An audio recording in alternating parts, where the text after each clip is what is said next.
Trois jeunes ont été jugés et condamnés hier pour avoir dégradé le site de Saint-Mauron à Marseille, Tom Viala, le fameux site de l'opérateur Orange. Ouais, exactement Stéphane. Pour quelques centaines d'euros, ils ont accepté de semer tout simplement la terreur. On en a largement parlé sur nos antennes de BFM Marseille, mais leur objectif derrière tout ça n'avait en réalité rien à voir avec l'opérateur téléphonique. Il s'agissait surtout d'une tentative de déstabilisation des points de deal qui étaient situés à proximité, mais c'est bien l'immeuble d'Orange qui est situé dans le 3e arrondissement de Marseille qui en a fait les frais.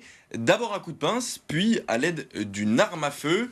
C'est la découverte de plusieurs impacts de balles sur la façade du campus Massilia d'Orange, où près de 1200 personnes travaillent, qui va provoquer une vague d'émotion et d'indignation, obligeant même la direction à fermer temporairement le site début février. Et dans cette affaire, on parle de 3 personnes. Exactement, on parle de 3 jeunes hommes, tous âgés d'une vingtaine d'années et sans aucun antécédent judiciaire. C'est d'abord un certain Ieb qui répond à une annonce sur les réseaux sociaux pour casser des vitres contre une somme de 3000 euros. Il sera finalement rémunéré à hauteur de 300 euros pour le second jeune homme. Lui est embauché pour filmer les faits et qui a pour but en fait tout simplement de terroriser les salariés et obliger donc les forces de l'ordre à intervenir et donc dans un second temps à perturber les autres points de deal situés donc à proximité de l'opérateur téléphonique. Mais les enquêteurs vont rapidement retrouver la trace des commanditaires puisque la découverte d'un canal Snapchat sur le téléphone d'un des prévenus, nommé DZNG en référence à la DZ Mafia nouvelle génération,